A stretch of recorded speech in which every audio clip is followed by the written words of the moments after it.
All right, hey guys, welcome back to CLOWNFISH TV. This is Neon. I'm here with Geeky Sparkles. Hello. And we've got booze.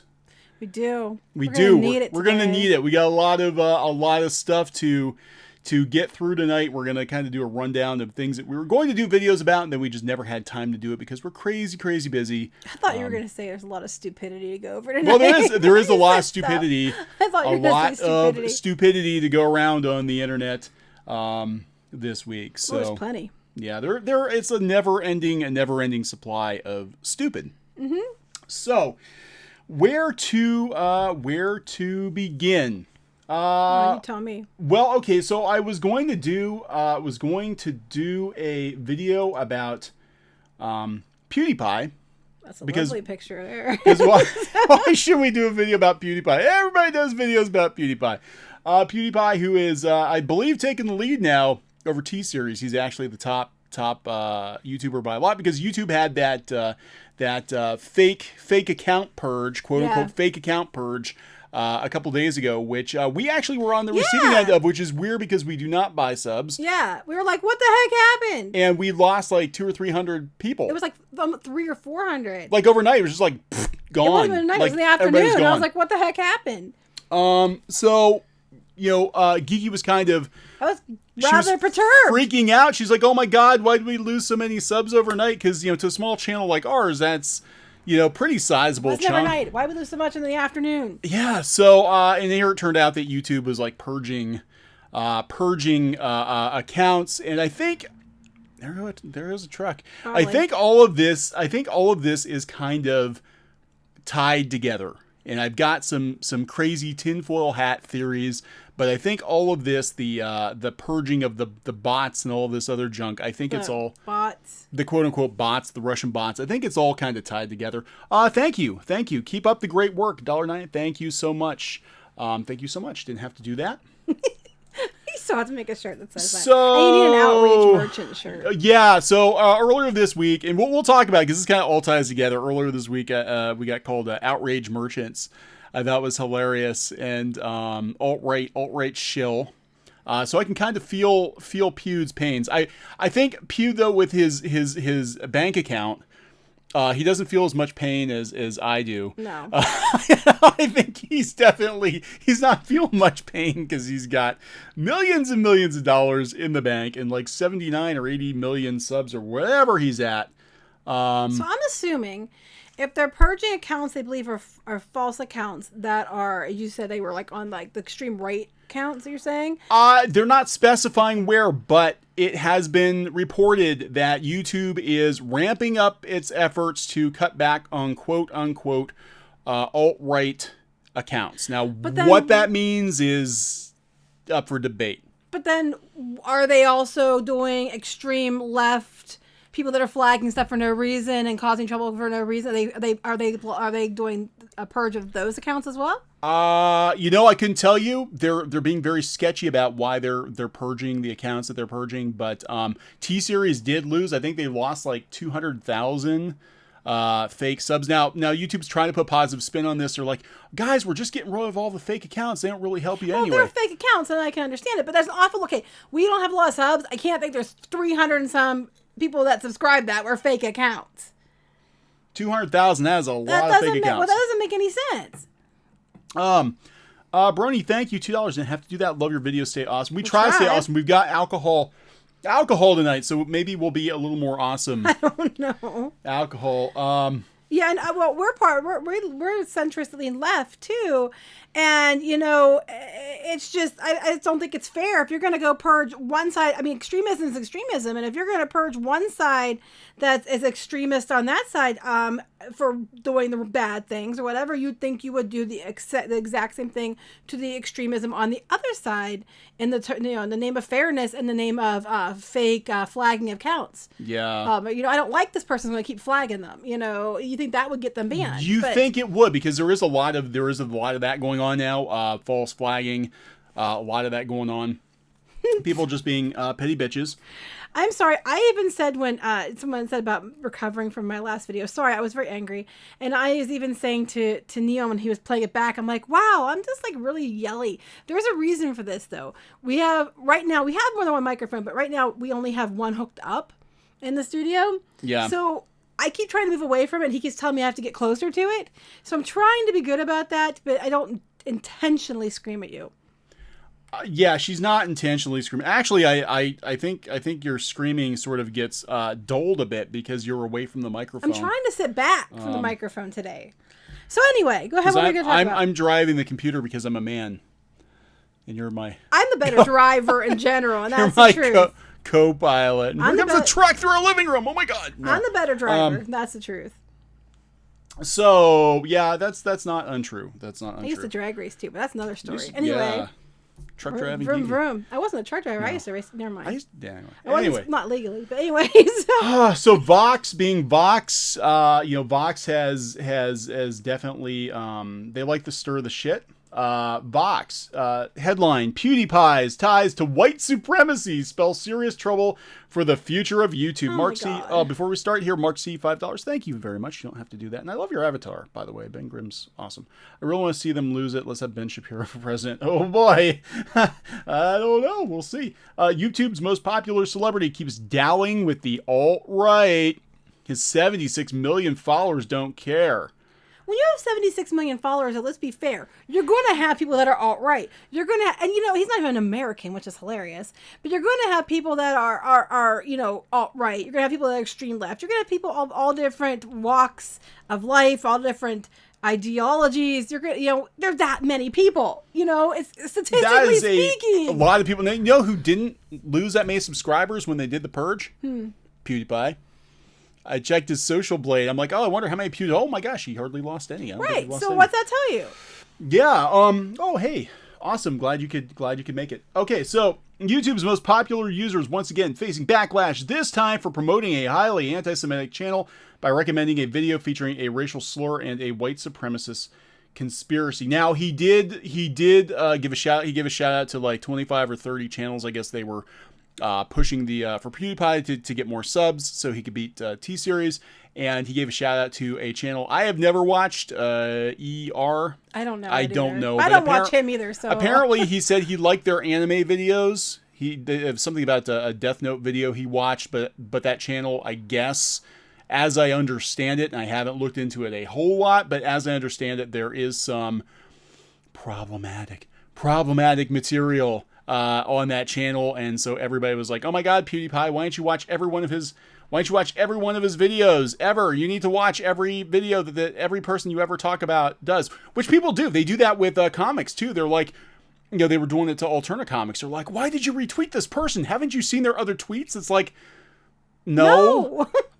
It's like, I make fucking comic books. I'm kind of busy. I'm not. Yeah. I'm not. I don't have time to go through everybody's past tweets for the past 10 years to decide if I can retweet them. Because once, 5 years ago, they said something stupid. Again, I don't watch ER. I have no idea what the content is. He said he liked the anime videos. He never said, "Hey, I'm on board with their fascist views" or any horse shit like that. He's like, "I like the anime videos. Go check out their channel." Oops, you're not allowed to do that. You're supposed to watch every video that every person puts out, apparently. So with 76 million subscribers, controversial gaming vlogger PewDiePie is the most popular individual on YouTube, and since edited video, we're going to talk about that. That is exactly what is going on here. I think. He recommended a litany of YouTube channels. Yeah, he had a whole bunch. He said he'd been enjoying recently, briefly mentioning a YouTube channel called ER, noting that it produces great video essays, including one on Death Note. Okay, so he liked an essay on Death Note. The recommendation has since been edited out of the video, and he did apologize. He's like, "I didn't know." Yeah, and he did everything right. He did everything right. He went and he said, "Okay, I didn't realize there was an issue here, and I fixed it." Okay, moving on. Yeah. So casual observers, PewDiePie's support of ER may have appeared harmless, one YouTube user supporting another, but a more than cursory dive into the channel would have revealed a litany of disturbing imagery, slurs, and white supremacist messaging. But you know what? They take offense to things like, I could just sit here and say nothing wrong, but because they assume I'm something I'm not, they can blame me for it. Whether or not it's true, they'll make an article about it. It doesn't make it true. Gosh, I got put on a Gamergate list the other day, and I don't even play games. Let's talk about that. We'll talk about that. Okay, I do play Tsum Tsums. I didn't realize it was hardcore. Disney Tsum Tsums. Candy Crush Saga Holy shit, you're hardcore. Kick your ass. No. Yeah. So anyway, yeah, we'll talk about that briefly because it doesn't take much. Because later on in the article, they talk about his associations on Twitter. It doesn't take much to get put on blacklist, ban list, whatever. 2 days ago, Geeky and I got put on some random dude's public list. It was yesterday, wasn't it? Was it yesterday or day I before? don't even know. It all blends together. I don't know. I thought it was the day before. Anyway, we got put on some random dude's public list of Gamergate trash. Gamergate trash. This guy has literally, this guy has like 100 lists going of problematic people. And we got put on the list of Gamergate trash, which is freaking hilarious because we weren't involved in Gamergate. We weren't even around during Gamergate. I barely knew what Gamergate was until I started doing YouTube. I had no freaking idea. I had no idea. I don't even play games. And Geeky doesn't even really play games. So, I used to be kick-ass at it, but I haven't played for years. So we were on the Gamergate trash list, and we already know that we're basically blacklisted from mainstream comics. Vegetable hair crush slug. Okay, go ahead. Yeah, so Gamergate trash. That's what we are apparently, which is so funny.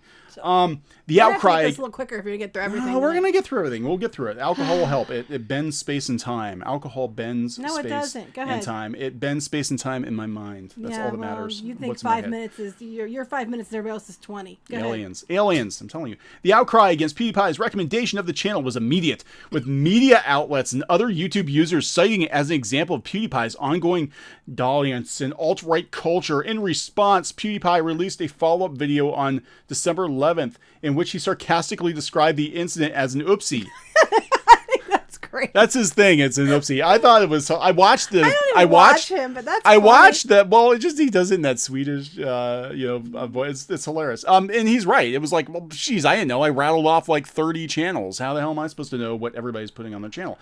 And scoffed at the idea he was promoting neo-Nazism by merely recommending someone for their anime review, which is exactly.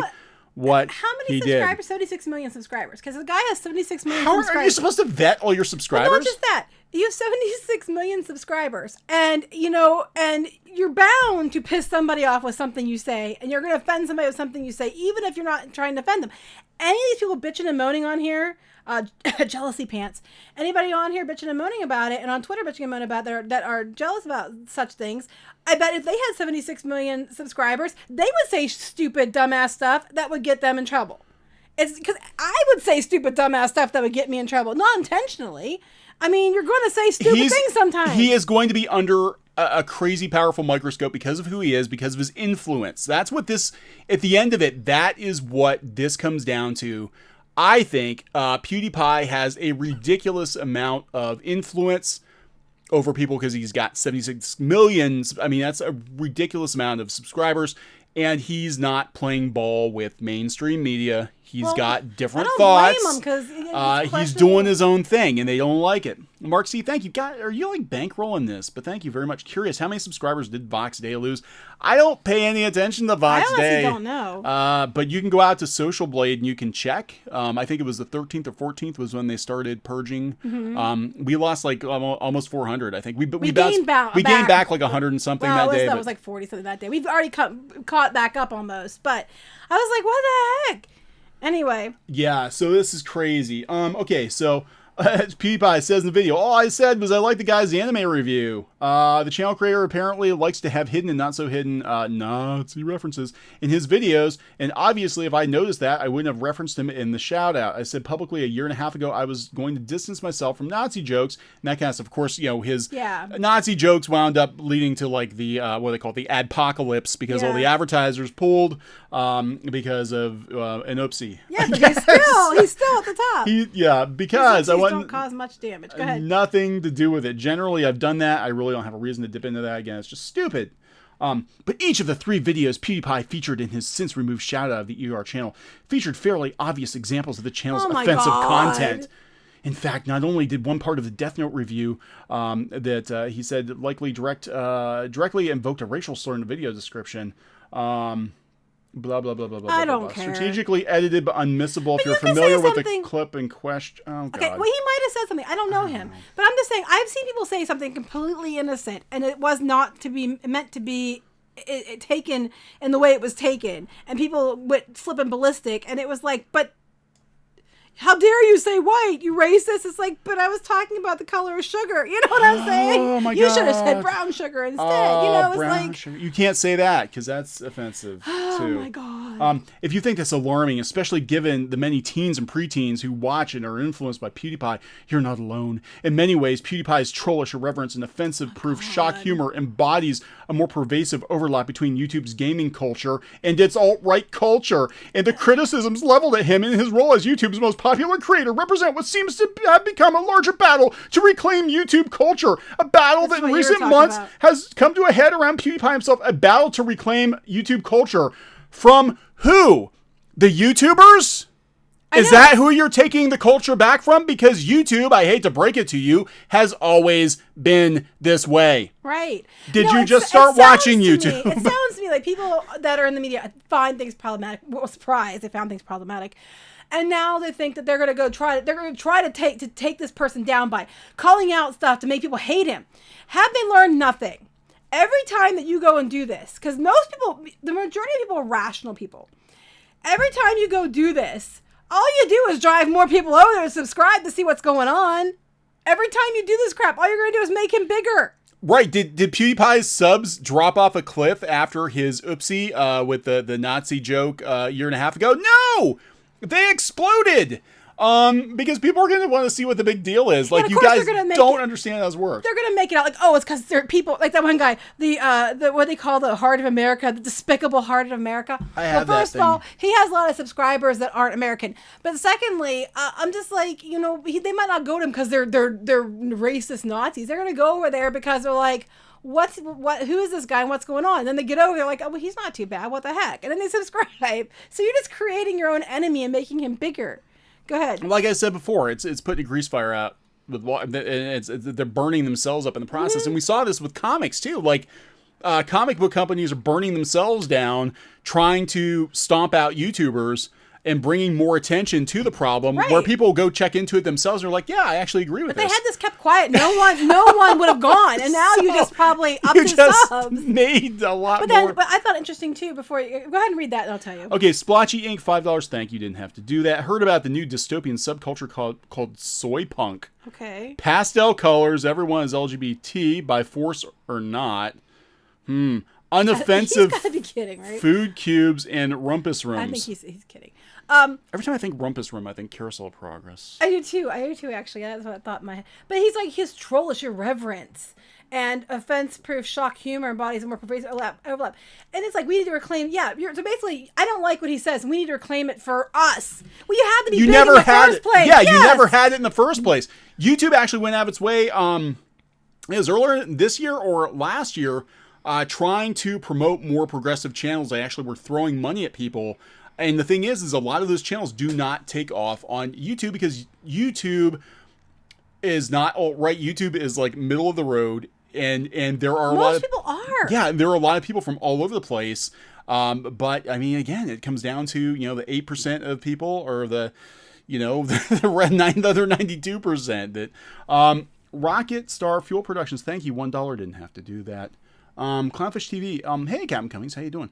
Werewolf. Ironic you bring that up. My town's local comic store is closing on December 22nd due to being unable to sell the excess crap Marvel push. Yeah, we're going to talk about that. Werewolf, I have a video. We just went to another Ollie's today. I found even more. I found like the mother load of Marvel comics. Yeah, you have to put that up. I mean, tons and tons. Like recent Marvel comics, 8 or 12 issues in a pack for $4. I mean, recent stuff, Civil War 2 and Spider-Man, all kinds of crazy. It's crazy. They're yeah. And we will talk about that. This whole thing reminds me. We were talking about earlier with the Roseanne thing. We were talking about that earlier. Okay, this whole double standard bullshit. Like, I'm like, if you're gonna purge, offensive alt-right accounts, which okay, fine, extremist accounts are gonna go get them. You need to make sure that you do the same on the opposite side, just out of fairness. And this reminds me of like the Roseanne incident where she said what she said, what she should never have said. It was crap. She should not have said it. She shouldn't have said what she said. But she gets fired for it, and then they go on with the show without her, which ended up getting canceled because the ratings just went through the toilet. But I have seen other celebrities associated with that network say far worse things, and they're allowed to say it, or if they get called out, they have to make an apology, and then they're allowed to keep their job. Because whatever happens on the left doesn't always happen on the right. Like, there's a double standard. And one thing I absolutely hate is hypocrisy. But there's like, before people are like, oh, just because you're just right wing, whatever. No, I'm not. I'm not Republican.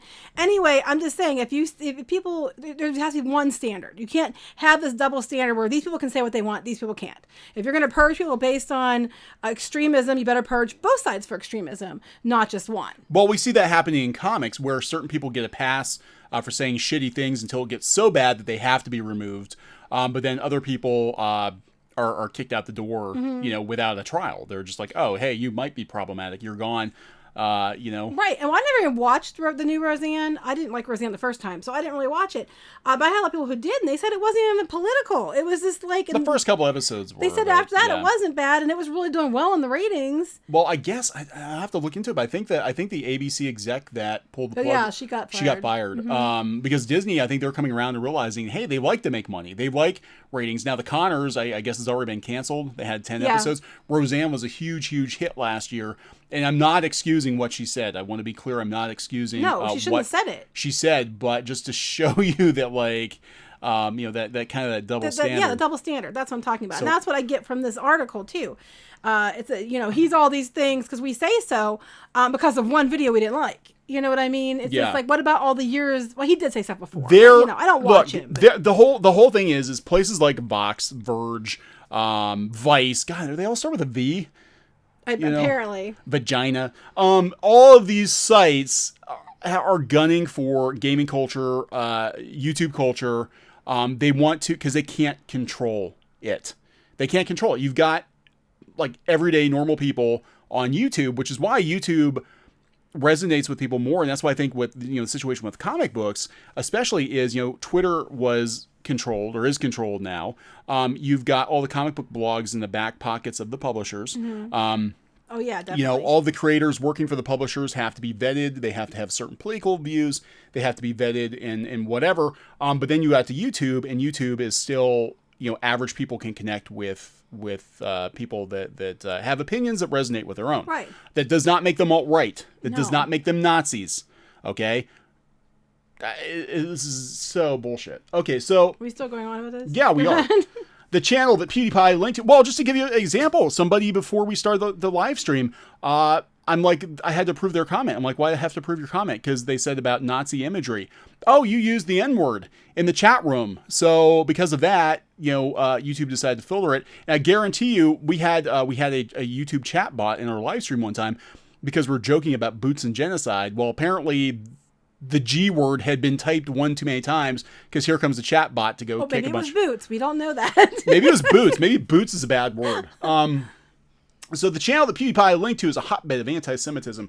Blah, blah, blah, blah. Well, I want to talk about... So he linked to one channel because he liked a review they did. So now they're connecting the Death Note review to the tragedy in Charlottesville. Really? Just like they're connecting comic book reviewers on YouTube to the tragedy in Charlottesville. Okay. Just like everything connects to the tragedy just like Star Wars is somehow related to Trump?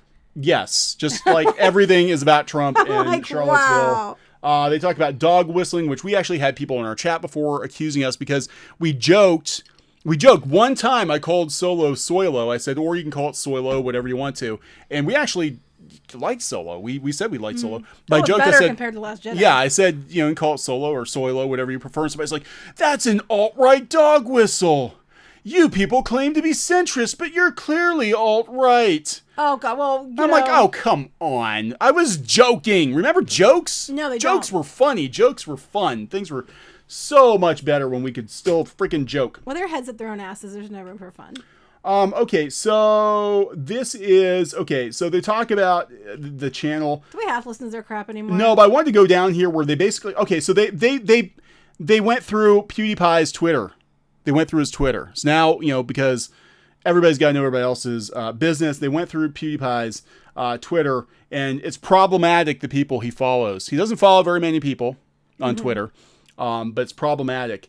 He follows Gamergate writer Ian Miles Chong, InfoWars editor, Stephen Molyneux, Lauren Southern, Lacey Green. How dare he? How dare he? Dave Rubin and Ben Shapiro. And he followed the notorious alt-right YouTuber Sargon until his suspension from Twitter last year. So clearly, PewDiePie is a Nazi because I'm sorry, I can't. Clearly, I can't. This is the smoking gun. Oh my God. Right here. This right here. How much time do they waste on this? Lacey Green, total Nazi. Ian Miles Chong, Asian Nazi. Total Nazi.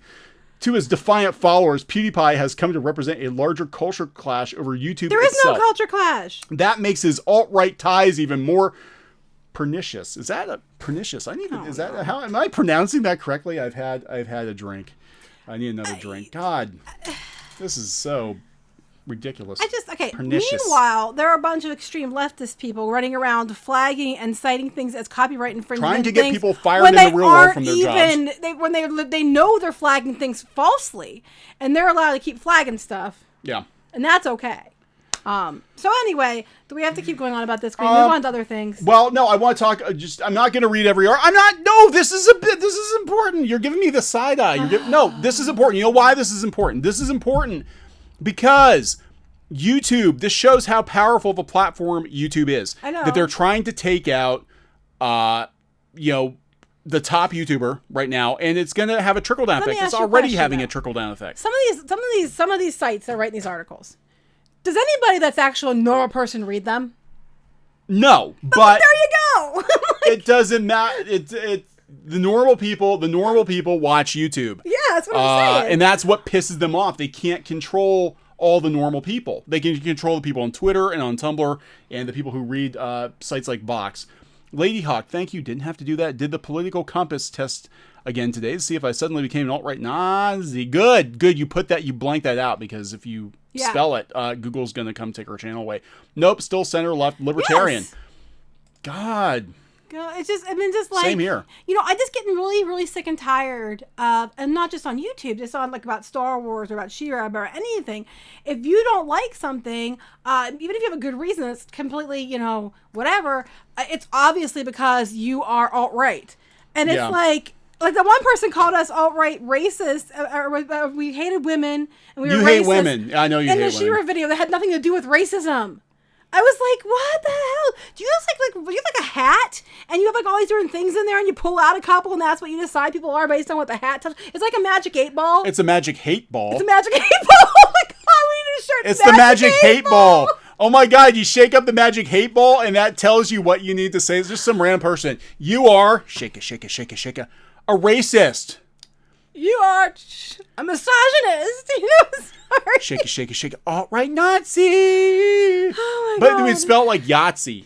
Because we can't actually say, we can't spell the N-word because it might offend people who don't actually remember what Nazis actually did because it's become kind of cartoony to them, which is Guess like the word bigotry. It doesn't mean anything anymore. It doesn't mean anything. Because the people yelling about bigotry are being bigots themselves.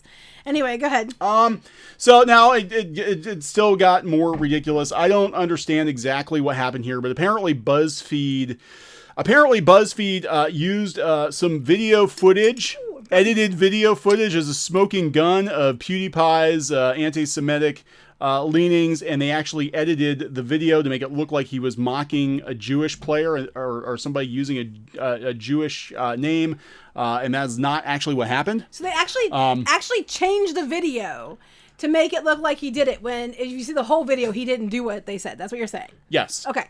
Yes. So they doctored the footage, and another YouTuber called out their shenanigans. BuzzFeed, BuzzFeed, Vox, Verge, these garbage websites that are pissed. I think they are legitimately pissed off that they cannot attract the eyeballs that people like PewDiePie can. Well, I mean, BuzzFeed's YouTube stuff does actually pretty good, though. Yeah. Anyway, okay. But go ahead. Yeah, when they're doing like cooking shows. That's it. It has to be something like that. Yeah.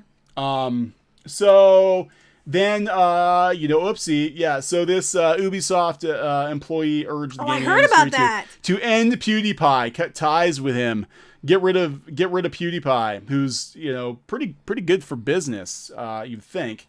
Can you imagine what would happen if they succeeded? If they actually were able to get PewDiePie thrown off of YouTube? What? Well, they better come up with the other millions of dollars to pay. Can you imagine how much money they would lose? And two, what that would do to YouTube's credibility? Like the domino effect of them tossing PewDiePie off of YouTube would be catastrophic. Mm-hmm. And I'd like to think that they're not dumb enough to do that. But So anyway, but it turned around the Ubisoft employee was later fired, I believe, wasn't she? Yeah. Apparently now the word is that she has been fired. I'm trying to find her actual. This is Diana from. She worked at Ubisoft. Enough is enough, gaming industry. I'm going to need you to end this, dude. You know exactly who you are. Cut ties with him now. Here's her follow-up tweet. It's important to call out consistent shitty behavior from folks who constantly act shitty. Yes, I agree with that. Why are we not allowed to call out behavior from people like, her? Go ahead. Excusing his actions desensitizes people to ignorance and hate. Saying he's a comedian is being ignorant to what comedians do. Have you been around a comedian? You're not allowed to be a comedian anymore. You're not allowed to. You're not allowed to make jokes that may or may not offend somebody. That's what comedians do. That's what comedians did. That's what comedians did. That's past tense. You're not Jerry Seinfeld, who is tame, will not play colleges anymore because he's afraid of the SJWs. If they killed PewDiePie, there would be riots. Yeah, it would be massive. Thank you, eHero Andrew didn't have to do that. Oh, look, so you can order custom Magic 8 balls with custom messages. Oh my God, we need to make Magic 8 balls. That's what everybody said they want one. Magic 8 balls. That would be amazing. I would buy a Magic 8 ball. And then you always know what to say. You don't have to think anymore. You don't have to think anymore. You can just shake your Magic 8 ball and you know exactly how to label a person. Well, that's what they always do. Go ahead. So saying he's a comedian, blah, blah, he's being satiric, is being ignorant of what satire is. No, that's... Is this satiric? Is this satire? This seems like a joke to me. Are we forgetting everything he's done? Oh, I forgot that was a joke as well. Dude, stop protecting garbage people. If you're perfectly okay with supporting racist and Nazi supporting people, then embrace it. This is the wrong hot take. Also, you're from LA, bro. You're in the US. You know there's been a rise of white supremacists and hate crimes towards people of color, LGBTQ, Jews, and other marginalized people. Are you perfectly okay with this dude promoting the above with no consequences to minors? So PewDiePie is telling people to go beat up people on YouTube. Can you believe it? No one gets me. And he gets away. He gets paid for it too. Yeah, these things like to marginalize people, as these people constantly ignore and double marginalize people who are what they're describing, who disagree with them. Oh my God! World class bullshitters asked whether you would be interested in coming on his podcast. I don't know. Have they? I don't know. Have them shoot us an email. Yeah, sure. I'll go on. You want to go on? I don't know. We'll bring alcohol. I have to have some alcohol. But anyway, it'll be fun. Sure, I'm sending an email. We're very, very busy these days, but we'll try to make some time if they actually want us to come on. But she ended up getting fired because you can't say end somebody. Apparently, she got fired. Now, I don't think it came, but I think the quartering. Jeremy Hambley, who was punched in the back of the head. Right. Because he had the wrong opinions on very mild opinions, actually. But I thought people like them were trying to get everybody else to beat up minorities. Yeah, so far the only people I've seen get beat up in the geekosphere are YouTubers. Yes. And comic book people have been threatened. But I haven't actually seen like mass. I haven't seen all these hate groups marching into conventions and dragging people out into the streets and beating them. I see people in conventions that are hate groups, but they're usually are harassing people, but it's usually the extreme left, not the extreme right. Anyway, this is ridiculous. And the thing is, she got in trouble because I guess you can't say end him, because that can be misconstrued, much like she's whining about. Yeah. So anyway, this all comes back to this subscriber purge, which I think the timing of this is very convenient. Oh, hey everybody! By the way, we're doing a subscriber purge. I wonder if they were like, "Hey, we're gonna purge a bunch of PewDiePie subscribers. But they didn't. So. They actually purged a bunch of T-Series subscribers. MODM, $20. Thank you so much. Didn't have to do that. It's my first time catching your content live. Nice. Also, I bet PewDiePie has brushable hair. That's why he gets so many viewers. I think so. Telling you. His hair shimmers. Probably. In the sun, it glistens. I'm sure he has the money for the expensive shampoo and conditioner. I know, and brushes. He buys only the best shampoo. If I had the money, I'd buy only the best shampoo for my hair. He buys only the whitest shampoo on the market. My hair is a minority. It's red. It is. My hair is there. It's just you're just invisible. Well, I have invisible hair. It's like Wonder Woman's invisible jet. You have hair. You just Okay. Anyway. Yeah. George Carlin. Oh, God bless George Carlin. He would have brought some sanity. No, George Carlin would have probably been in jail by now. if he probably. So what else were we going to talk about? This is all PewDiePie crap. Oh my God. So they're talking about Rewind. Basically, they're trying to put a positive spin on a lot of the I didn't see the garbage going on. Rewind was... I know what it is. Yeah. But... And so people are just like, why are you trying to change YouTube? Okay. Google CEO admits company must better address the spread of conspiracy theories on YouTube. See, all of this is tied together. Yes. Okay. The fact that Google is basically like, yes, we need to control the content on YouTube. We had earlier in the year, we had mainstream media news outlets, Google saying that they were going to give more preferential treatment to them. We saw the removal of Alex Jones, who's got some wacky conspiracy theories, but he's off of YouTube now.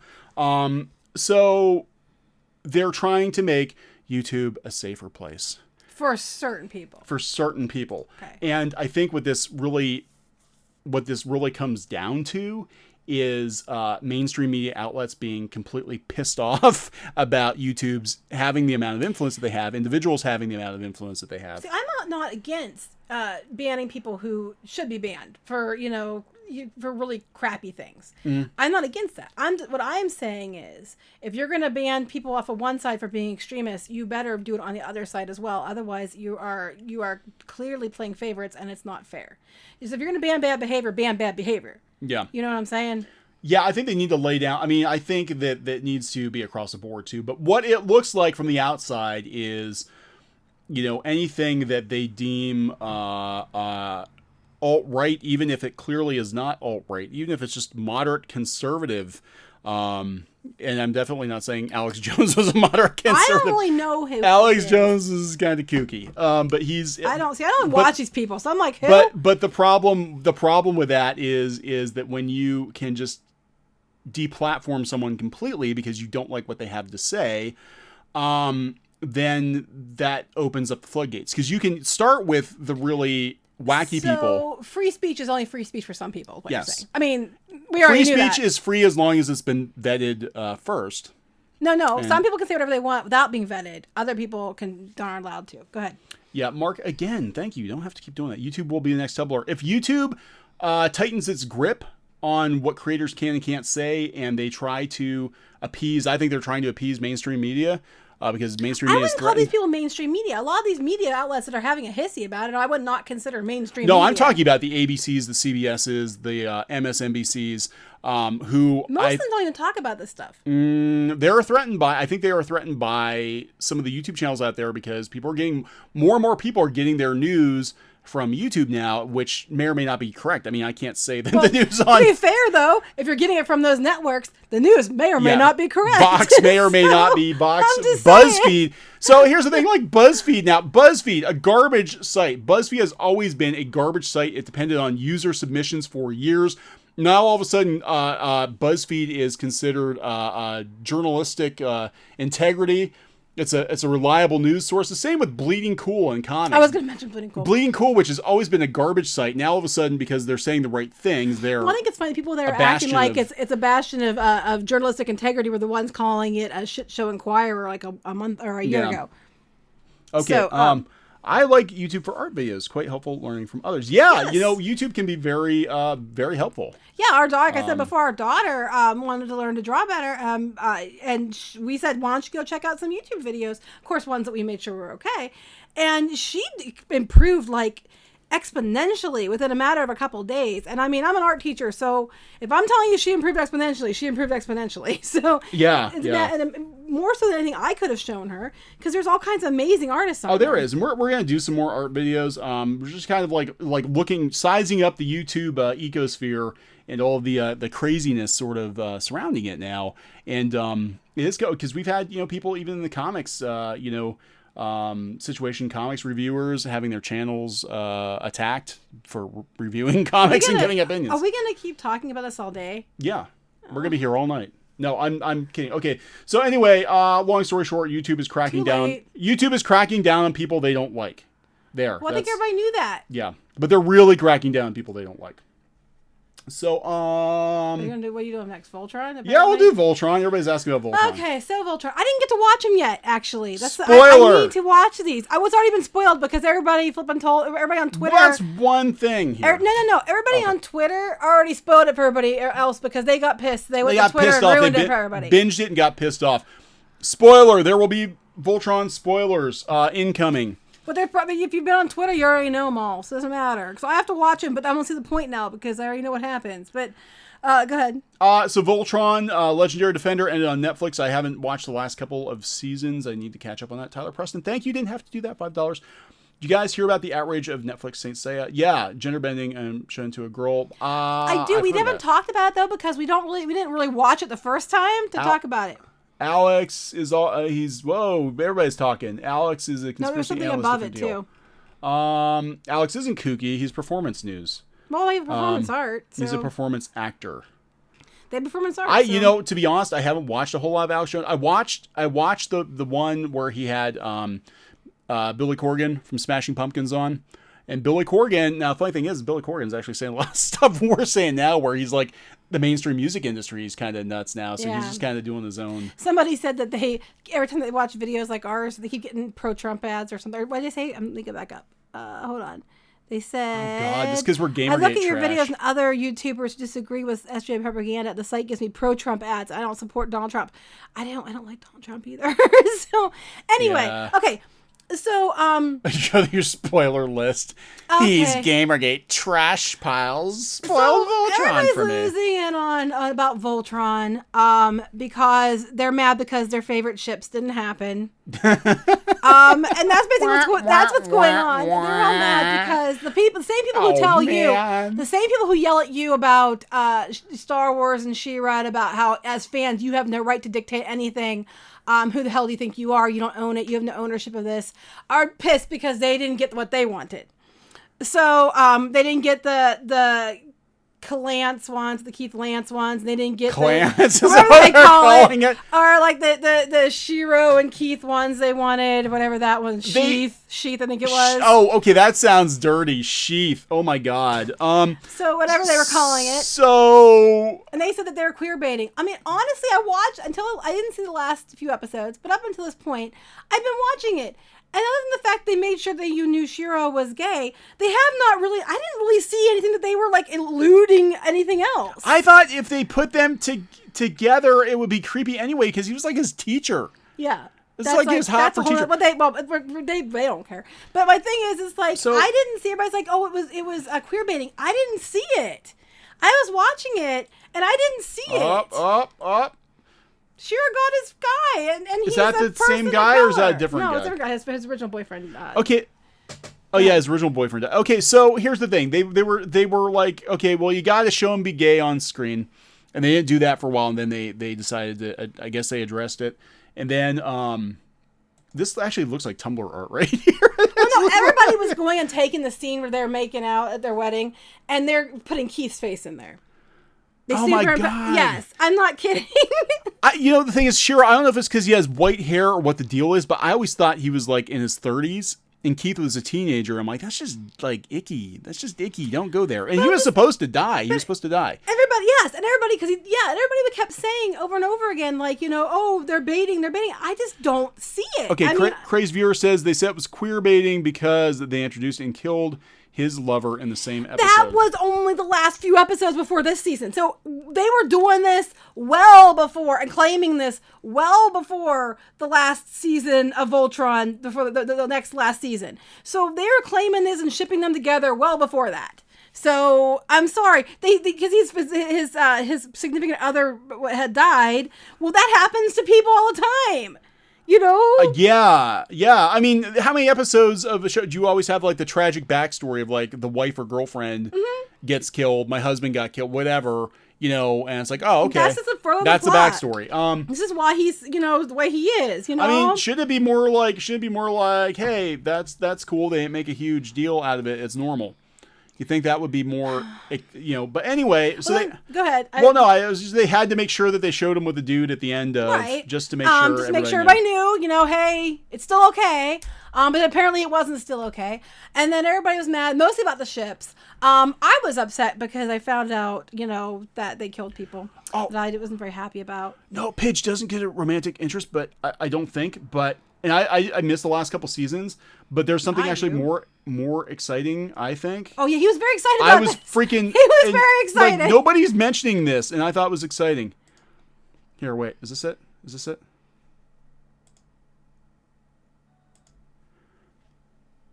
The Holt family established the next generation of legendary defenders. This looks like the Vehicle Force, the Vehicle Voltron team to me, and I saw this, and I'm like, oh, yeah, there we go, right there. Duh. Vehicle Force, Voltron. They can do another series.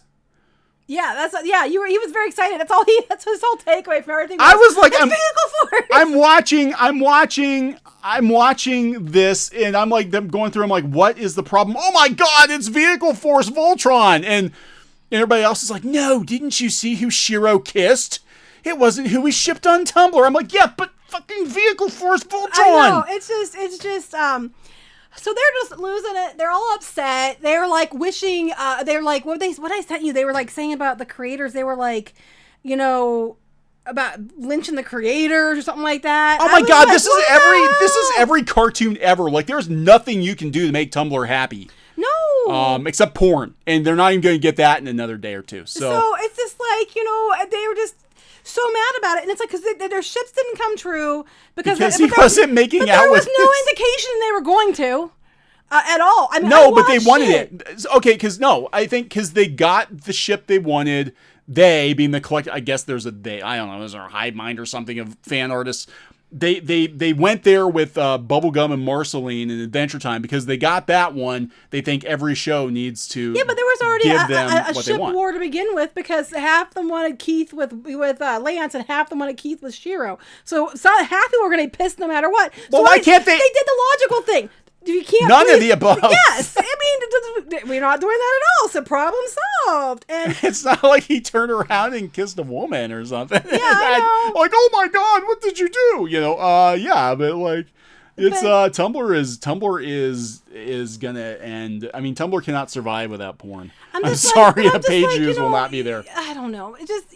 The way that they just flip out over their ships that were never confirmed, I can't even. But then the same people were like, well, you don't get to complain about She-Ra because you don't own it. And who do you think you are? They're changing it because, you know, you're just a fan. And fans, you know, don't control what happens. Same with Star Wars. Until it doesn't get what they want. Then, oh my God, heads explode. Anyway. Oh my God. However, the one thing that came out of it that I did agree with was people... Voltron? Huh? Vehicle Voltron? No. Was people were talking about the way they were upset about how it ended. And there was a lot of people saying, and I agree with this, is that, you know what, guys, we didn't get the ending we wanted. So go create something new that you want to talk about, a new show, you do your own fanfic. Go create a new thing you want to make that has an ending the way you like it. And I agree with that. I'm like, you know what? Yes, you didn't get what you wanted. Go make something new. Boom. Yeah, but that's hard. I know, But we need to teach people to make their own things again. This is like, you know, people don't know how to make things. In general, people don't know how to make things anymore. They talk about this with like, what? You're laughing. What are you laughing at? I shipped Titanic in the iceberg. I'm sorry. Right through the hole. Hard. Oh, my God. Anyway.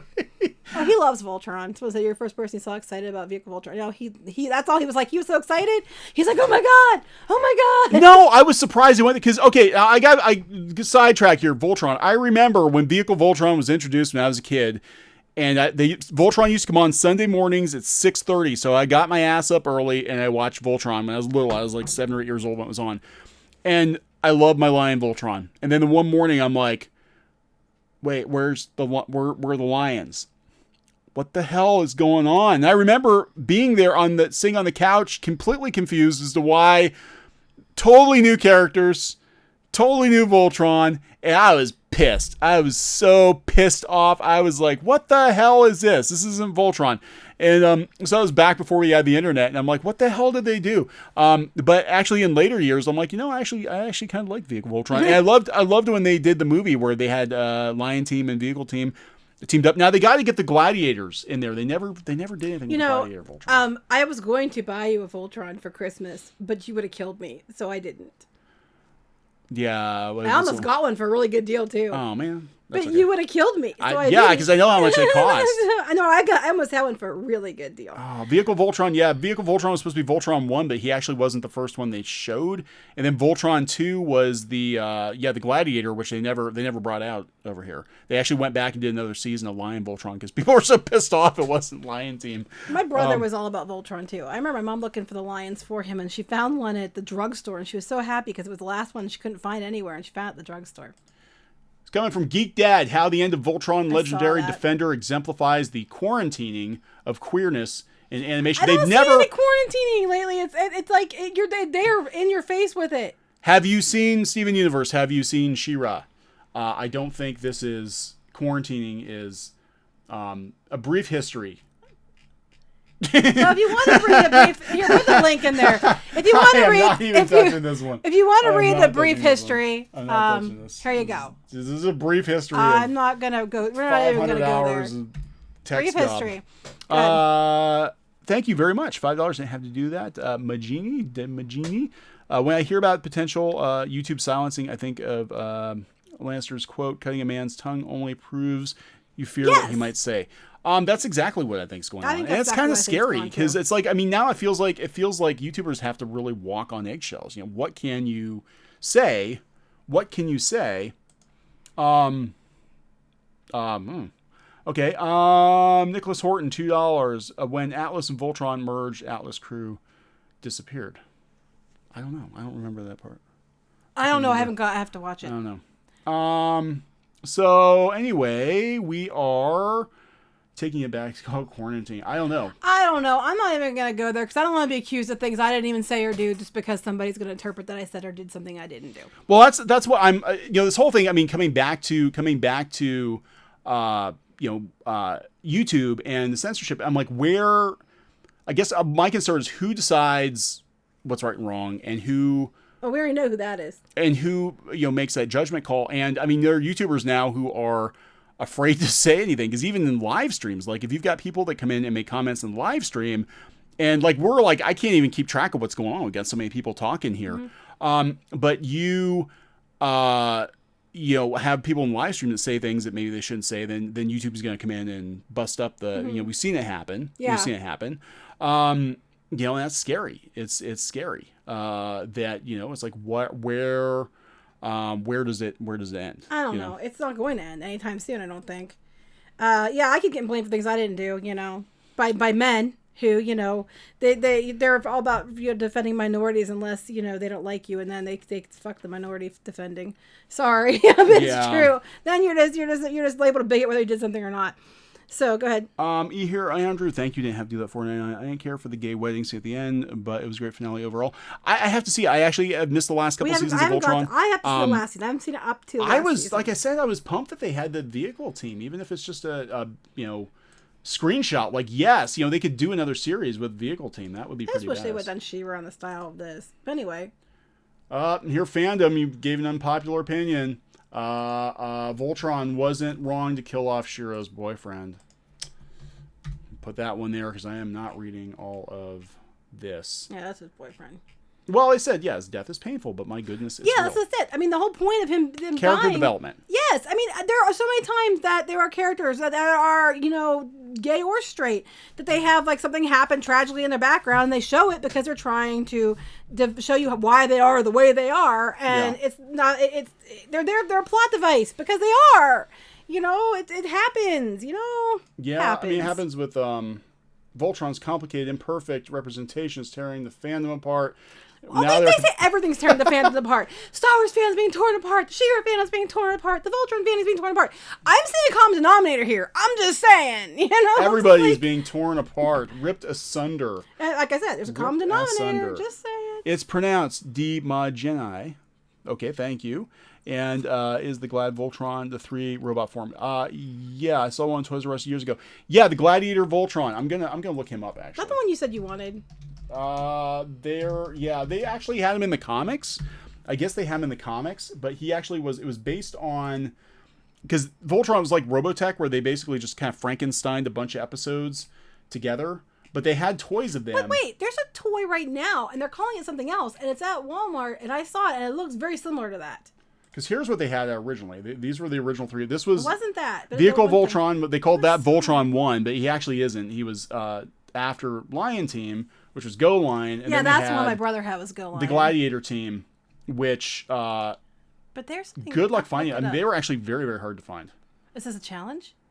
No, it's not a challenge. I'm I'm just saying nobody had this because I will find it. The Gladiator Voltron was not on the show, and they had the series ready to go, I guess, and then they just decided they went back and they did another season of, as I understand it, I'm trying to remember, they went back and did another season of Go Line or whatever. So sorry. Sven is Shiro. Shiro is Sven, but they did not kill Shiro. Shiro being the Japanese name of Sven. They didn't kill him off in the show. Like they didn't Go Line because they're like, well, we can't kill off the only gay character in the show. But they weren't really saying he was at that point. That was the thing. So anyway, this is Gladiator Voltron, but they had Gladiator. I'm good at finding stuff. You never know. Yeah, but they actually had the Gladiator Voltron in licensed comics. Albagos Voltron that wasn't. There we go. I'm gonna have to read this because I have the Voltron that wasn't. Yeah, this is a whole nother series that could have been. There we go. Lost 80s. Ooh, that sounds fun. Sven was not Norwegian. He was actually they made him. He went home in the original the Voltron show, but he actually died in the original Japanese show, and his name was Shiro, and they killed him off. So speaking of fandoms, I thought we were going to talk about the year anniversary of The Last Jedi. Oh yeah, it's a big deal. Rian Johnson, thanks. Passionate Star Wars fans. I saw that. Was it yesterday? Passionate Star Wars fans, real fans, true fans, moral fans, for supporting the Last Jedi, for supporting him. Because those are the only true fans. The only true fans. Want to thank all the amazing, passionate, thoughtful, kind, creative, talented, supportive, argumentative. Wait. Are you thanking everyone? Argumentative, opinionated, respectful. Well, he wasn't respectful. Open-hearted, inspiring, amazing Star Wars fans for the past year. Getting to hear from and meet so many of you has been the experience of a lifetime. I bet that it has been. But he made sure he put supportive before argumentative and opinionated. So does this mean everybody who even disagrees with him, or does it mean only the ones that are supportive and argumentative and opinionated in his favor? Yeah. So take it as you will. It sounds to me like he's angling to get another job directing a Star Wars movie because he's pretty much been a butt the first time. Anyway. Damos Z, $5. Thank you. Didn't have to do that. Ever hear of Voltes V? It's more like an adult Voltron. Apparently sparked a political revolution in the Philippines. No. A political revolution. No. I'm gonna have to look into that. I'm writing this. He's writing it down right now. I'm writing it down. This over a freaking cartoon? That's amazing. Okay. Anyway, back to the topic, which is wow. Okay. Somebody doesn't like Ryan. What if somebody actually had, what if you had a restaurant called Dick's Chicken and you had nuggets and you had a bag of dicks? A bag of dicks. There you go. Come to Dick's Chicken, get a bag of dicks for $1.99. Well, you wouldn't get a bag of dicks for $1.99. But if they were chicken fingers. That would be close to representation for some people's dicks. I'd start a restaurant called Tallywankers. I think little those little popcorn chicken. It's a dry rub. You know what makes our chicken special here at Dick's? The dry rub. And our jerk chicken. Jerk chicken. I'm sorry. No more alcohol for us. Okay. Anywho. Anyway, so yeah, Rian Johnson, a year later, probably examining some of his life choices, I think, at this point. Here's the thing. Rian Johnson thanks passionate Star Wars fan 1 year after Last Jedi. Passion comes in many forms. And here is the thing about that. You can thank passionate. There's a lot of passionate fans. There are a lot of passionate fans that are very passionately arguing for The Last Jedi. And there are a lot of passionate fans who are arguing against The Last Jedi. So I think we can all accept that there are passionate fans, and having a passionate fan is better than having an apathetic or no fan. Anyway, go ahead. My 5-year-old is confused. Yeah, our poor children. Yeah, they're used to it. They're just like, what? We need to put a disclaimer on this. Like, we don't know what the rating of this episode is going to be until we're done with it. Sometimes it's good, sometimes it's good. Some of these are... Anyway, all of these are being hidden, and pretty soon YouTube is going to send in the bots. Pretty soon, so we're trying to be good. Anyway, all of those... We know they're Russians, because only Russians like dick chicken. They have to be Russians. Or alt-right. Oh my god. Anyway, right. so it's been a year since chicken licking. A year since we're not gonna talk about dick and chicken licking. It's been a year since the That's our new marketing campaign. Dick and chicken licking. That's a t-shirt for you. Eat a bag of dicks. $1.99. It's a 5-year-old. You know this. Be good. So it's chicken. Dick's chicken. So that reminds me of this story. Okay, real quick. I'm going to interject this story. My mother. We're okay. Okay. How did we go from... You'll get it. Okay. That to your mom. So, my mom, when I was a kid, there was a place down the street called Chicken Charlie's. And I was like 7. And my mother told me that I wasn't allowed to call it Chicken Charlie's because I didn't know him well enough. So I had to call him Chicken Charles. And then they'd have me call it Chicken Charles in front of people. So people would laugh or be like, why can't she call it the right name? Because my mother told me that I couldn't call him Charlie because I didn't know him well enough. I had to call him by his proper name, Charles. And then they sat there and laughed at me. That's cruel. I know. But apparently it was hilarious. And I would never live that. I mean, I would never let that one go because I was like, "What?" I could feel everybody's laughing at me. I'm like, "It's Chicken Charles. Why you call it Charlie? You don't know him." Well, now we have a dog named Charles. Charlie. Well, we call him Charlie. I'm allowed because I know him. Anyway, Charles. We actually put Toasty Chicken Charles in our comic as an homage to the chicken incident of whatever year that was. Now my mom's actually pretty cool. She's pretty funny. Most of the time. Anyway. Search free and chicken. I think I saw that. I think Squid King showed it to me. I don't want to. Okay, this could get real bad. Okay, so anyway, stay on topic. Stay on topic. We can't. There's money coming in. Thank you, Tyler Preston. Gladiator Voltron is kid-friendly. Getter Robo. Yeah, it kind of looks like Getter Robo. Adjacent Culture. Thank you. Rian Johnson's disrespect for the fans was disastrous. Yeah, Rian. Here's the thing. I think people could have gotten. We talked about this in a previous video. I think people could have gotten over The Last Jedi being bad and disappointing, but what they couldn't get past was the attitude of Lucasfilm. Well, that's the same with attacking the fan base. It's the same with She-Ra. I think people would have been more open and willing to take a new She-Ra had they not been calling them names from day one and crapping over the original. Same with Star Wars. I think if they had not gotten some combative towards the fans, I don't think they would have had as much of a backlash. They did it to themselves, kind of thing. Oh, DCV Titan, $5. Come to Cooking just make sure you drink that first before you spit it out on the keyboard. Come to Cooking Mama's Chicken and try our new Cajun dry rub. Let Mama rub your meat. Yeah, it's because I stopped drinking. That would have been all over the computer. So anyway, the drink. Anyway. Better than Mama. Anyway, I stopped watching Voltron by season 3 from learning of Fam's odd fetish of shipping and minors attracted people. Yeah. And that's what I don't get to with like the She-Ra is they're like keep going on about how if you like the original, there's something wrong with you because she looks like a stripper and you're just a bunch of perverts who are getting off to her boobs and her outfit, and then they're going and drawing underage fetish art, and I'm like, what? I mean, it's like, do you not see the hypocrisy here? I Anyway, don't know. So this I don't know what hypocrisy means. Go ahead. hypocrisy. Well, it's so weird. Again, the timing of this. Now of course this is a year after The Last Jedi blasted its way into theaters. God, we were so excited. Remember being so excited? Remember being so excited? And then we got so pissed off because that lady in front of us was live streaming. Oh, she was streaming it. She was Snapchatting it. She was in front of us, and our son leans over and he's like, she's recording it. And we're like, what? And I'm looking, and she's Snapchatting parts of the movie and sending it somewhere. I was like, what the heck? And, I probably should have gone and told somebody, but the problem is, we were like... Nobody watched it. But we were trapped. So we couldn't get out to go tell somebody anyway. Wait, they wouldn't let us out of the theater. No, we had people on both sides. We couldn't get out.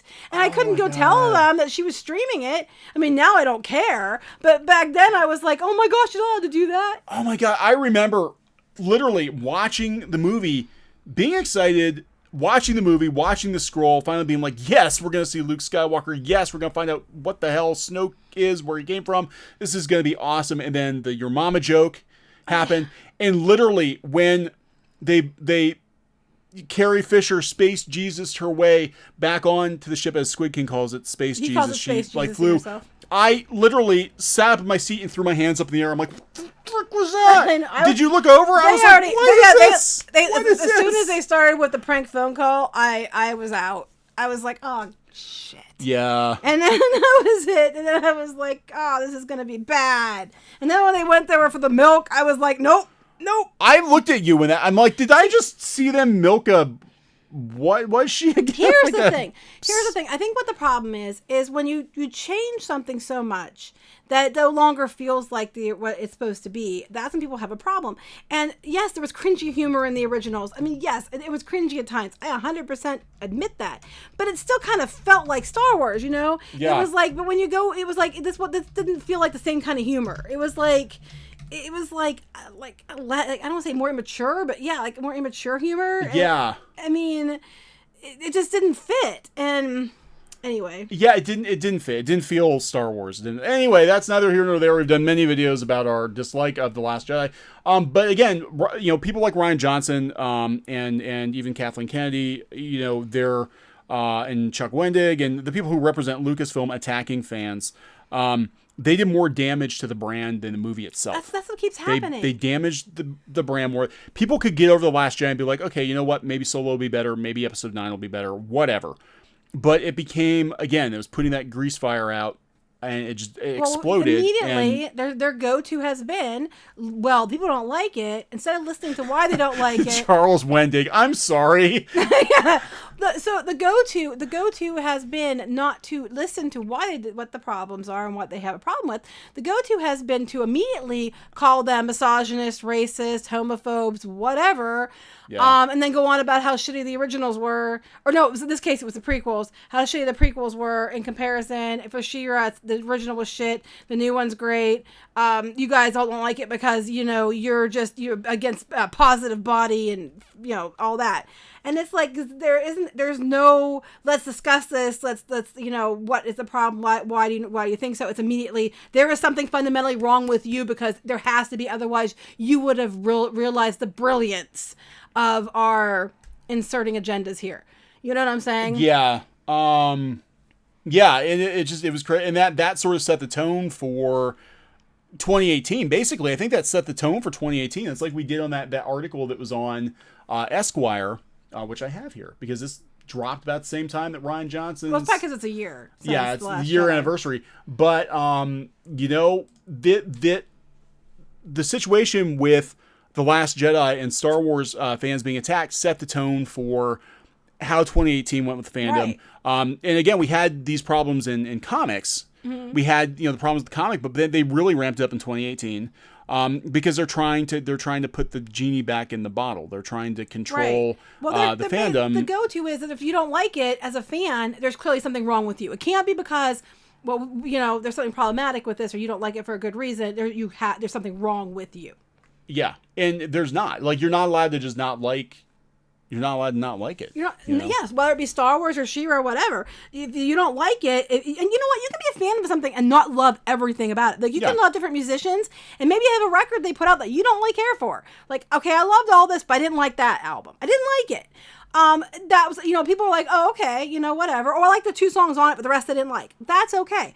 But heaven forbid you say you don't like a Star Wars movie or She-Ra or something like that, especially when it's led by one of them. Tonight's podcast brought to you by Mark C. There you go. Thank you, sir. You didn't have to do that. Johnson had to be editorially trolling Mark Hamill. I think so. Why else have him at the teat of a Star Wars Mark Hamill? Mark Hamill. Well, it seems like it does. There's some bad blood there. Something was going on. I think there's some bad blood and there. I think people were telling him, you know what? I don't think this is a good idea. I wouldn't go this way. I wouldn't do this because this, and then he's basically like, shut up, I'm doing it my way, bitch, and then he did it his way. He made and then it didn't fly. It worked out exactly the way Mark Hamill probably told him it would. Mm-hmm. He's probably sitting there snickering to himself and he's like, but it's the same thing. And I've never seen like it where, and I keep telling people, like somebody said today, I actually like She-Ra, and I'm like, that's okay. You're allowed to like it. Same with Star Wars. If you like it, you're allowed to like it. If you don't like it, you're allowed to not like it. There's nothing wrong with you either way. And this whole idea that if you don't like something that is led by one of them, that there's something wrong with you. And the reason they do that is because they're trying to convince you that you're a bad person so that you change your mind. They're trying to appeal to that whole, well, I'm going to make sure you're a bad person, because who wants to be a bad person? Most people, I think, are rational in the middle people. I don't think that trick works anymore. I think 2018, at least for fans, for geeks, it used to be like, yeah, you don't want to be on the wrong side of history. You don't want to be a bad guy. You don't want to be alt-right. So you're gonna go along. And if you do anything that they deem as not 100% in agreement, you're alt-right. Yeah. So I think now people have finally started to see through it. It's an empty threat. And now it's not an empty threat in the fact that they will them, the 8% will consider you alt-right, but there's not much you can do to prevent it. I mean, I guess my thing is like, it's kind of like, they always say, like, if you're being accused of doing something wrong, you might as well just roll with it. Yeah, but not saying to be not. That's not what I'm saying. I want to be very clear, because somebody's going to take this video and be like, oh my God, did you hear what he said? He said you should just go ahead and be a Nazi. No, I'm not saying that. What I'm saying is, well, I think it's ridiculous to accuse everybody of being a Nazi if they don't agree with you. That's the stupidest thing I've ever heard. You don't have to keep walking on eggshells for fear of being kicked out of a group, because frankly, anything you do will get you kicked out of a group. And if you have to walk on eggshells to be part of a group, you shouldn't be part of that group anyway. Because you shouldn't have to live like that just to appease people who are supposed to be your friends. And we got so many people unfollowed us, and at first I was upset. I'd be upset about different things, and then I realized, well, damn, this is way less stressful. So, go ahead, block away. You will find out who really knows you, and you will find out who your real friends are when you start being real. There's so many people right now who are, and this is very true in comics. I'll be honest. Now, I'm not going to name names. I'm not going to out people, whatever. There are a lot of, well, there's a truck. They're coming. There are a lot of people working in comics right now who do not subscribe to the political climate, but they're doing it because they got to get paid. They're afraid for their jobs. They're afraid for their jobs. But my thing is, like, what can they possibly take from you? A $2,000 a month shit job? Exactly. You can make more money at Walmart. What are you afraid of? Because in the real world, outside of comics or outside of game, whatever, it doesn't fucking matter. People. That's what I'm saying. It doesn't matter. These articles, I'm like, but they're on websites that most normal people don't even read. You know what I mean? Most people aren't like us, and are on social media all the time, and are really, clinging to like what goes on in pop culture, because that's our job. Most people are just, pretty much in the middle. They're just good people. They lean right, they lean left, but they're pretty rational people. Yeah. And, and to like label everybody just because they don't 100% believe in an extreme is ridiculous. Anyway, go ahead. Walmart pays $2,000 a month. I don't know. Does Walmart pay $2,000 a month? They raised their rates. I think they're paying like $11 or $12 an hour to start now. It's but probably more than you're making working for Boom or IDW. Speaking of changing things, should we mention Santa Claus? What did Santa Claus do now? About their little study that they're gonna modernize Santa. Yeah, sure. Okay, so supposedly we're going all over the place. This is Christmas time. Okay, so a gender-neutral Santa with tattoos. Survey gauges how to rebrand Saint Nick. Okay, so according to this, should jolly old Saint Nicholas become jolly old Saint Nicola? Should Santa be gender neutral? More than a quarter, misleading, of people who responded to a new online survey by Graphic Springs say yes. Okay, so that's not all. When asked if they would modernize Santa, yeah, 20% of people responded that he should have tattoos. Okay, well, whatever. This is CBS News, people. 18% responded that his iconic red and white suit should be replaced with skinny jeans. Would you like to see Santa in skinny jeans? Oh, God. I would not want to see Santa in skinny jeans. I have seen some people with Santa's guts trying to pull off skinny jeans. No one wants to see that. And 22% said that Santa should ditch the sleigh in exchange for a flying car. So here we go. Here is the modern Santa. He looks like he belongs on Tumblr. Oh my God. For generations. Go ahead. I was going to say he's going to Portland. That's what he looks like. For generations, Santa has been depicted in a traditional red and white jacket, bobble hat, and full beard. But what would Santa look like if he was rebranded for today? Yeah, I mean, I have no problem with the tattoos. When they asked people how they would modernize Santa, these are the most popular suggestions. Amazon Prime. Well, yeah, Santa needs to save time and money. I mean, I can see that. New hair. Well, that's just weird. iPhone. Yeah, of course. Santa already has an iPhone. He already has a smartphone. He gets them for free. It's a bulk discount. His tattoo says ho ho ho. Oh, that's problematic. Because he's making fun of women. He's making fun of Mrs. Claus. Ho ho ho. I'm telling you. 21% said he needs to be on a diet because, we can't glorify obesity. Skinny jeans, 18% say he needs skinny jeans. 17% said he needs a hoverboard. 25% said he needs sneakers. Well, okay, the sneakers I'll give you because, that's a lot, Yeah. And 22% said that he needs a flying car. Now, when they go down here, they say that they collected the survey responses from 400 people across the U.S. and UK on how they would rebrand Santa. And then a selection of those choices was circulated to and voted on by a wider group of 4,000 people. Okay, so, and then they go on down here to say, before I get to the results, because they actually post the results. So I'll give them credit because they actually posted the results. Earlier this holiday season, when a Bay Area radio station stopped playing the Christmas classic Baby It's Cold Outside over the hashtag #MeToo undertones in its lyrics, the backlash was swift and intense.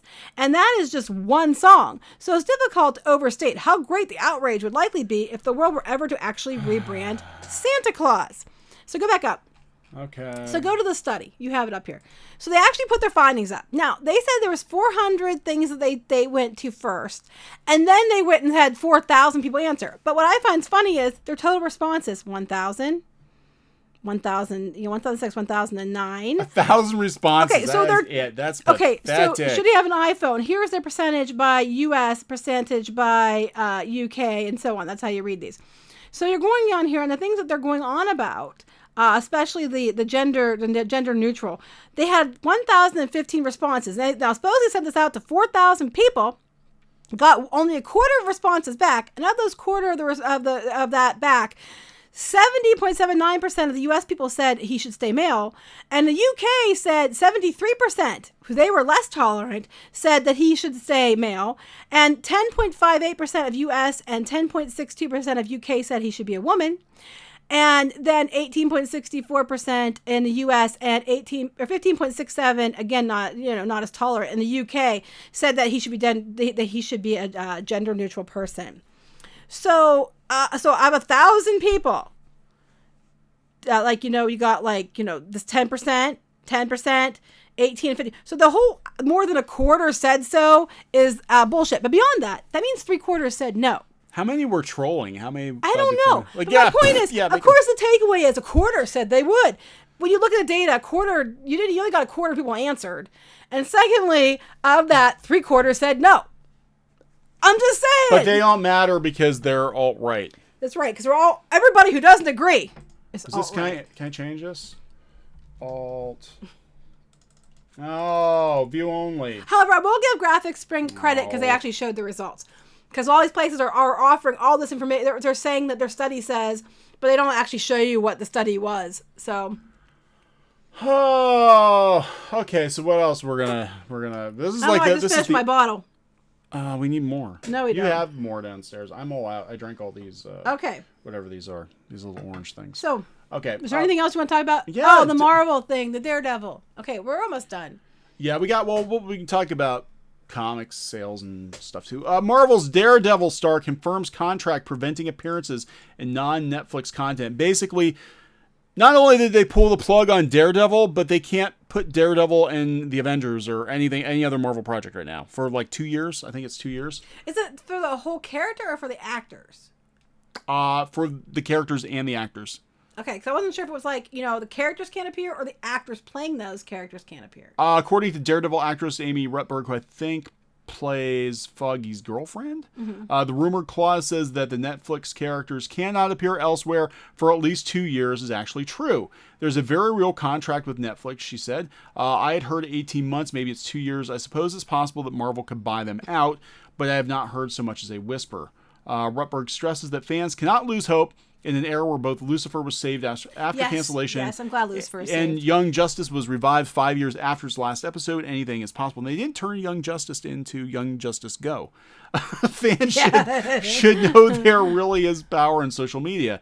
That's how companies like Netflix track the success of these shows, how much people are talking about on social media. Your tweets and hashtags have power. People are listening.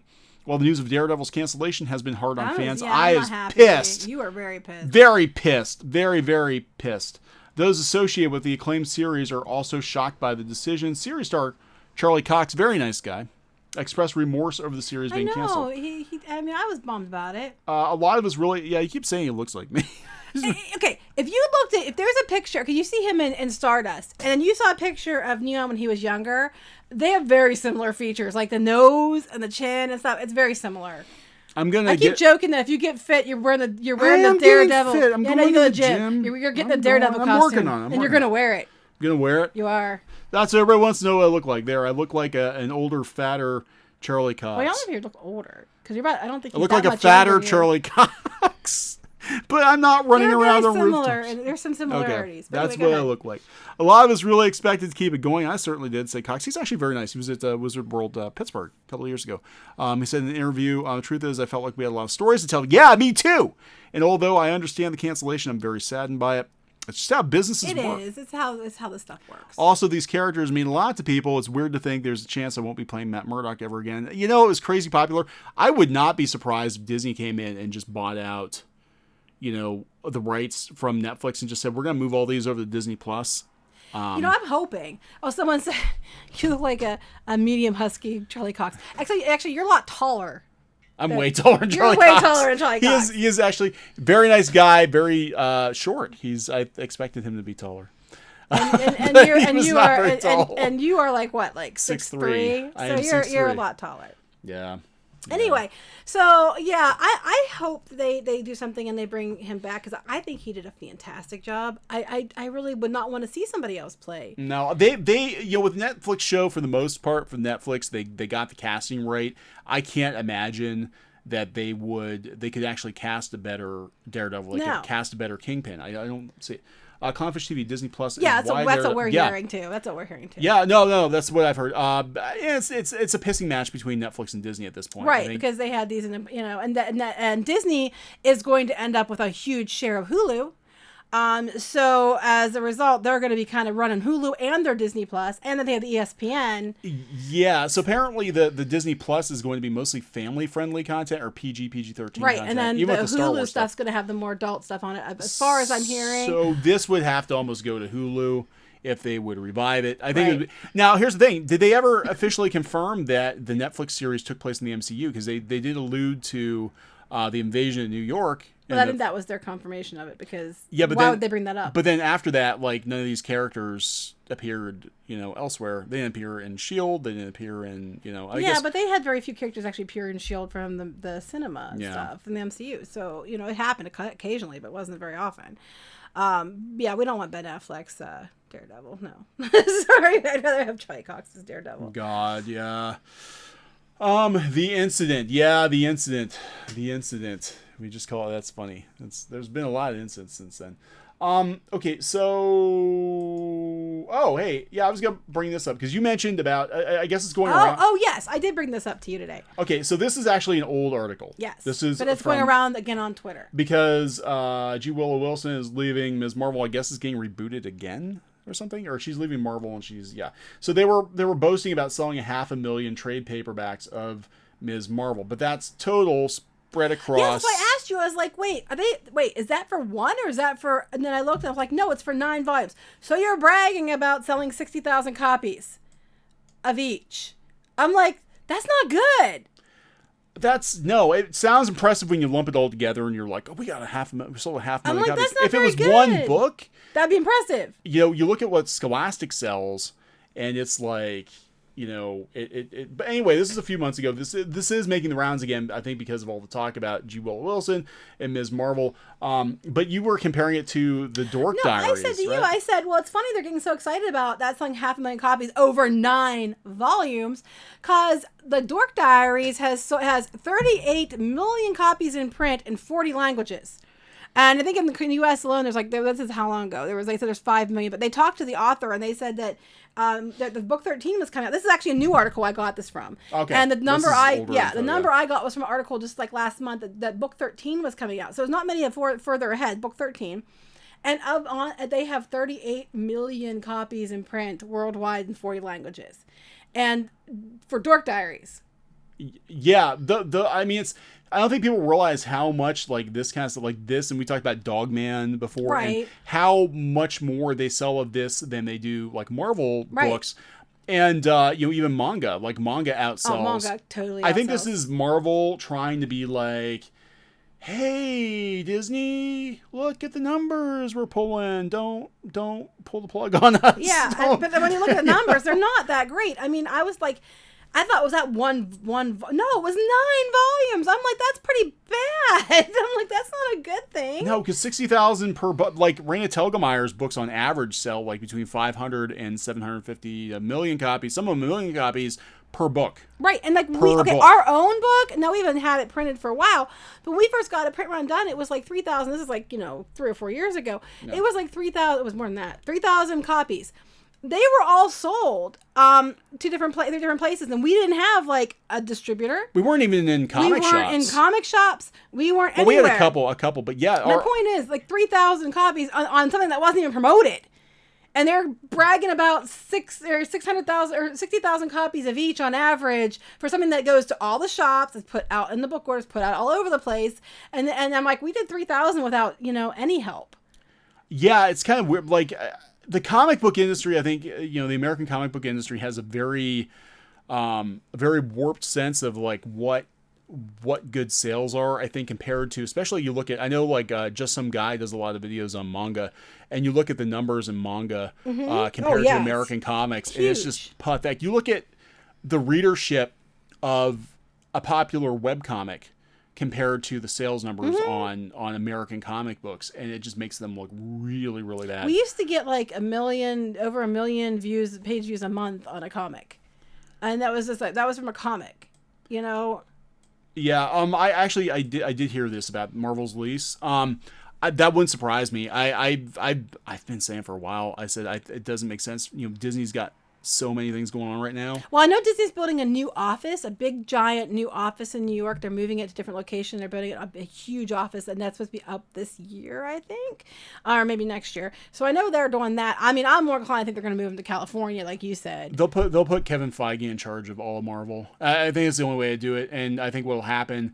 if they do that, and I think there were stories out there about them possibly Bleeding Cool, actually, I think, put rumors out that they were talking about moving them to Burbank. I could see them doing that, and then just, this is what DC did. DC got rid of a lot of the quote-unquote problematic people when they moved. They're just like, yeah, so-and-so's not making the move. Right, yeah. Someone said we did publish our own, but that was a while ago. We actually have to get another publishing round out. Next year we're going to be publishing more books, and we'll let everybody know when we publish books. We actually want to get back into publishing comics. We've been busy. Yeah, we've been very busy. We actually did pretty good. I mean, self-publishing, we actually did pretty good. Yeah, we did about 3,000 copies of our own graphic novel. With the And that was just the first book. I mean, that was only the first book. The only promotion we had basically was a webcomic, and we had at one point. I mean, this isn't the brag or anything, but at one point we were getting 1 million page views a month. I just said that a little bit ago. And we were getting hundreds of thousands of people reading the comic. Now that was when webcomics were huge. Now we're trying to reorder. We're trying to figure out like where to go from here with webcomics. We want to get the comic back, but it's like webcomics have changed so much just in the last couple of years. What worked then doesn't necessarily work now. So we're trying to work through it. We're going to try to refigure that out. And if we figure it out, we'll let you know. But my point is, us not even trying did 3,000, and they're bragging about. This is a big company. Like we actually. Yes. Well, okay. The Dork Diaries. What, Scholastic? Is that who's this? No, it's Aladdin Books. Aladdin Books. Okay. I am sure that Disney and Marvel and them are bigger. Simon and Schuster. Okay, so they're bigger than that. Yeah. And these guys are still kicking your ass. So I'm just saying. And our daughter loves them. She reads them like all the time. It's just it's just a weird. It's American comics. Just I think they're trying to. It's kind of the numbers just aren't okay. So where I wanted to go with it. Okay, I know I'm all over the place, but where I wanted to go with this is just how distorted the numbers are now when people are talking about, and we watched a couple of videos recently talking about how the comic book industry is like, hey, we didn't suck as much as we did last year at this time. Yeah. Like a little bit of an uptick, but the total number of units sold was down. I think Pierce Smeddy, I was watching Pierce Smeddy did, and he was talking about the total number of units were down according to Comicron, but the dollar amounts were up because they were charging more for the comics. Yeah, I want to make the money somewhere. And you look at what comic shops were selling back in the 80s, and you compare it to that, it's pathetic. I remember Marvel. I read. You just started that's pathetic. Well, keep saying it. I remember Marvel used to cancel books if they dipped under. I think it was either 300 or 400,000. I think they were in cancellation territory. Like books would kill today to have. That's those only numbers. on like one issue. We're not talking like we did 9 issues and we hit. Yeah, that's one issue, one monthly. But they're talking about this is from. This is actually really cool. This is from 1984 copy of Amazing Heroes. Your jaw will drop in amazement to see a world where American Flag, a daring sci-fi comedy by Howard Chaykin. Oh, he's been kicked out of comics now. Outsold Captain America and grew outsold Batman, Detective, and Green Lantern. I remember back when indie comics like Ninja Turtles and Cerebus and Gru outsold Marvel and DC books, and you could do that with the direct market when it was healthy. It's also a fairly dizzying array of genres with Conan, Alien Legion, Dreadstar, all of these good. I love Dreadstar. Nexus. That video. Okay, it was 65,000. Thank you, Slithering Peanut. Sorry about that. It was 65,000. Jim Shear would kill a line. Okay, I thought it was under 400,000. They were in. I don't know. I didn't really pay attention then, so I have no clue. And I didn't pay attention back then. But thank you for clarifying. I knew it was high. So, but either way, if they sold around an average of 60,000 each, they would have been canceled. Yeah. They would have been. So it's funny about Nexus though, because the video I did, and I'm gonna post that later, either tonight or tomorrow. Going through Ollie's, they still some of those bundles that have new Marvel comics in them also have copies of Nexus and Alien Legion from the 1980s. Like, where the hell are they getting the stock from? Like, did a comic shop go out of business or what?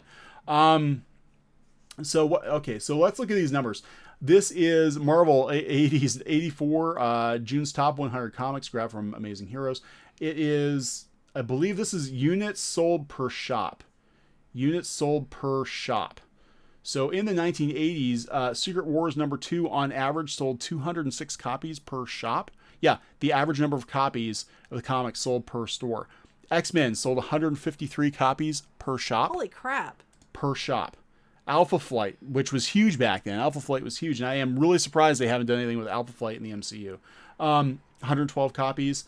I mean, at the bottom of the top 100, we have Sergeant Rock at 5, but I mean, it's crazy how many comics. And I remember this. I remember going to comic shops in the 80s, because I'm old, and I remember seeing, I mean, just stacks and stacks of like Detective Comics and X-Men comics, because they knew they were going to sell all those books. Right. And you go to 7-Eleven and they would have, it wasn't just like 1 or 2 copies of X-Men. They would have freaking 20, 30, 40 copies of X-Men. And then the next week they'd be gone because they sold, because people bought them. I just think everything's changing, and people like flipping out about it, but it's like everything's changing. It's just the way it is. Things evolve and change, and and you're not doing yourself any favors when you are being rude to people and creating things people don't like. Just Yeah. saying. I mean, Yeah. I can't think of any other business where a lot of people come to you and say, "Hey, I don't like this sandwich," and they're like, "You're gonna f you. You're gonna take the sandwich and like it, you racist, homophobic dillweed," and then that company's gonna stay in business, and the company's gonna actually let them do that and not fire them. I just can't wrap my head around it. I just can't believe that the average issue Dazzler number 32 sold on average 28 copies per shop, and now they're like stuffing leftovers of Secret Empire into bargain bags and shipping them to their death at Ollie's discount outlet, where they will sit for years. These comics will sit in Ollie's collecting dust for years. That's the American comic book industry, folks. It kind of needs to rebound. I think it needs to just finish evolving to what it's going to be. Is what it needs. Yeah, not everybody's gonna make the jump. No. I mean, we saw this with webcomics. We're gonna talk more about that with where comics kind of go from here, where we think that comics are gonna go from here, and it is gonna come down to, I think, creator-owned comics. More and more. So yeah. There you go. Anyway, I think we're gonna wrap this one up. Ollie's is a chain of stores that get they buy out from stores that are closing. I know they actually said flat out they got a bunch of books from Marvel directly. I know they bought out Toys R Us. There's a lot of Toys R Us's inventory for toys and things like that. So when places got a business, they buy the overstock, or they buy this overstock, and they take it to their store and sell it for a reduced price. That's what Ollie's is. It's basically where comics go to die.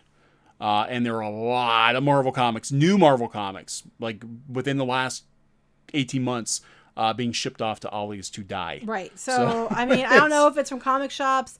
I know the last there's some batch, old stuff there, which the I'm last like, where batch are they getting said this? came from Marvel directly. I'm not sure about what we're seeing now. So yeah, I'm gonna post that video hopefully later tonight though. With we're Ollie's. on the East Coast. I'm not sure where all they're located. You have to look it up. Mostly East Coast, Midwest. I think. OLLIES. I'll find it right now. Because I'm not sure where they're all located. Ollies.us. Here you go, guys. You can get. I picked up. I didn't actually pick it up. I was thinking about buying it, but I didn't feel like waiting in line. They had a hardcover copy of Superman for all seasons for $5.99. Well, had you mentioned it, you would have got it for Christmas.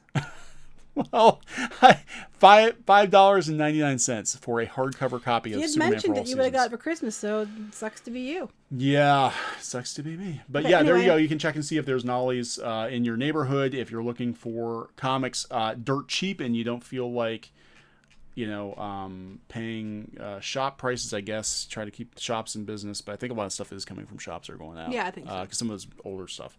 Okay, so we're going to wrap this one up. Please subscribe to Clownfish TV if you haven't already. Make sure you're still subscribed because there was a subscriber purge a couple of days ago, and hopefully nobody got caught up in that actually wanted to be subscribed to Clownfish TV.